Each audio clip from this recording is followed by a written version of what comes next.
साथियों नमस्कार। मैं अपना नया वीडियो लेके आपके सामने उपस्थित हूँ।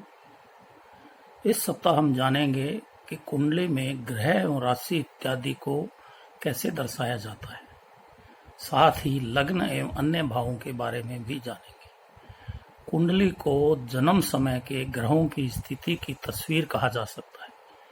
कुंडली को देखकर यह पता लगाया जा सकता है कि जन्म समय में विभिन्न ग्रह आकाश में कहाँ स्थित है। भारत में विभिन्न प्रांतों में कुंडली को चित्रित करने का अलग तरीका होता है। मुख्यतः कुंडली को उत्तर भारत, दक्षिण भारत तथा बंगाल में अलग अलग तरीके से दिखाया जाता है। हम सिर्फ उत्तर भारतीय तरीके की चर्चा करेंगे। कुंडली में ग्रहों की स्थिति, ग्रहों की राशि में स्थिति तथा ग्रहों की भावों में स्थिति पता चलती है। ग्रह एवं राशि की चर्चा हम पहले ही कर चुके हैं, भावों की चर्चा हम आज करेंगे। तो चलते हैं हम कंप्यूटर स्क्रीन पे। मैं आपको समझाऊंगा कैसे कुंडली को दर्शाया जाता है।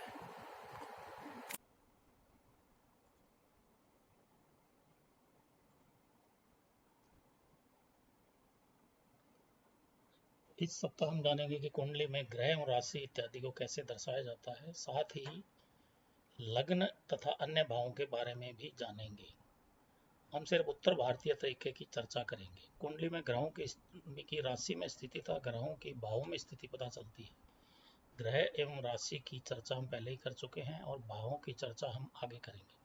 उत्तर भारत की कुंडली में लग्न राशि पहले स्थान में लिखी जाती है तथा फिर दाएं से बाएं राशियों की संख्या को स्थापित कर लेते हैं, अर्थात राशि स्थापना एंटी क्लॉकवाइज होती है तथा राशि का सूचक अंक ही अनिवार्य रूप से स्थानों में भरा जाता है। उदाहरण कुंडली में इसे समझते हैं, जैसे 11, 12, 1, 2, 3, 4, 5, 6, 7, 8, 9, 10। इस तरह से एंटी क्लॉकवाइज राशियों की स्थापना होती है। अब भाव के बारे में जानेंगे। थोड़ी देर के लिए हम सारे अंकों और ग्रहों का नाम भूल जाते हैं। हमें कुंडली की 12 खाने दिखेंगे, जिसमें 8 त्रिकोणाकार एवं 4 आयताकार है। 4 आयतों में सबसे ऊपर वाला आयत लग्न भाव था प्रथम भाव कहलाता है। उदाहरण कुंडली में इसे रंग से भरा गया है। लगन की स्थिति कुंडली में सदैव निश्चित है। लगन में एंटी क्लॉकवाइज जब गिनना शुरू करें तो अगला खाना द्वितीय भाव कहलाता है, उससे अगला तृतीय भाव और इसी तरह आगे की तरफ गिनती करते हैं। साधारण बोलचाल में भाव को ग्रह, घर या खाना भी कहते हैं। अंग्रेजी में भाव को हाउस तथा लग्न को असेंडेंट कहते हैं।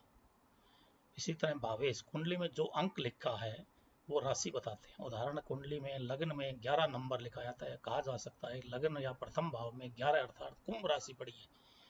इसी तरह द्वितीय भाव में 12वीं अर्थात मीन राशि पड़ी है। हम पहले से ही जानते हैं कि कुंभ का स्वामी ग्रह शनि एवं मीन का स्वामी ग्रह गुरु है। अतः ज्योतिषी भाषा में हम कहेंगे कि प्रथम भाव का स्वामी शनि है, क्योंकि पहले घर में 11 लिखा हुआ है। भाव के स्वामी को भावेश भी कहते हैं।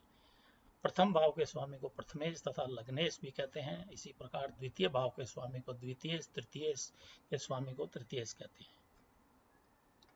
ग्रहों की भावगत स्थिति, उदाहरण कुंडली में ऊपर वाले आयत में एंटी क्लॉकवाइज गिने तो शुक्र एवं राहु वाले खाने तक पहुंचने तक हम 5 गिन लेंगे। अतः हम कहेंगे कि राहु एवं शुक्र 5वें भाव में स्थित है। राहु एवं शुक्र 5वें भाव में स्थित है।